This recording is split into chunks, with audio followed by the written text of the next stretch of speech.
This is going to be a little short. This is day 3 of the class that I'm here in New York with Craig Lerman and others for. We just finished, and before I start my lengthy commute back to Delaware, I wanted to record real quickly my kind of ahas and thoughts. Number one, I am overwhelmed. So at the end of the class, he mentioned that some people say they've taken it twice or 3 times, and that on subsequent run-throughs that they find great value in the ahas. Let me tell you, I've been at least less aware and informed for almost a decade now, and I got an immense amount out of this class as far as looking at and reinforcing things that maybe I'd missed or had misunderstood. So yesterday I mentioned my expectations and understanding of how the product owner and area product owners prioritized was wrong.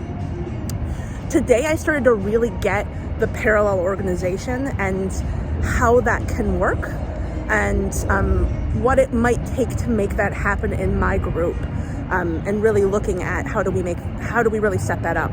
The other thing that I'm starting to put together is how to use systems modeling to break a lot of the complaints and pushback that we're getting.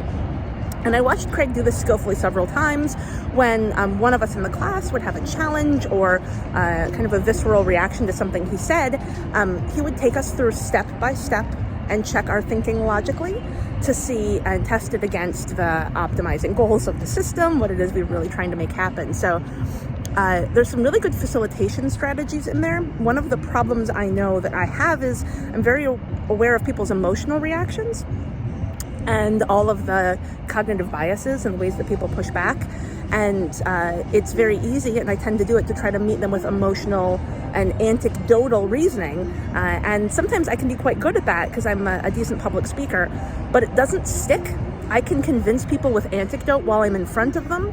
I cannot get them to believe that anecdote when they leave the room or when they make a decision a week, a month, or a year from now. So getting people to really learn to reason and learn to balance forces and look at really what they're trying to maximize and how their decision is going to impact that with more logic and a little less gut, I think has some merit and some legs here for the kinds of conversations I need to have.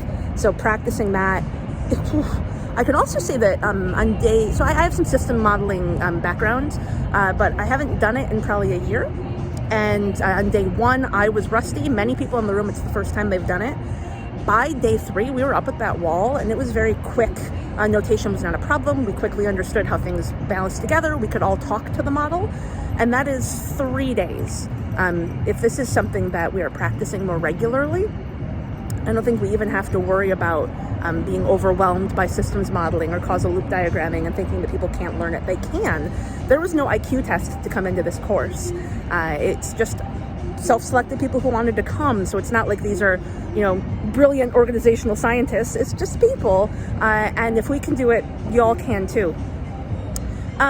We talked about management towards the end of the day, and it's a continual struggle of mine because I have deep empathy for the human people and the situation we're putting them in. And I'm also aware of the transitional state we're going to be in for a while. And what do we do to reduce suffering? Even if we're doing the parallel org, what do we do to reduce suffering in the existing org? And I'm really enamored of the choose your own manager path. HR has so much work to do to help really be an even partner here. And not just a partner, there's so much they should be leading that makes me really interested in finding HR friends out there. So if you're in HR and you're really interested in partnering on something or learning together and seeing how can HR take more of a leadership role in setting up these structures, there's a lot to be done. But having the freedom to choose your own manager, having teams of managers, making sure they're not coupled to org design, critically important. Really understanding that if managers are looking at the work at all, they are managing the wrong thing. Not underestimating the amount of debt that you have to dig out of, even to build the parallel org. And then finally, the thing that I've got, especially with my day job, homework to look back at is mono repo. What would it take for us to get there? Because we've gone the opposite direction. What are the implications to internal open source and the ability to change code? And how do we really start cracking this nut to dig in and really get teams able to work across the whole product? So Today feels more grab baggy to me, but I think it's because it's day 3. I'm away from home and my brain is full.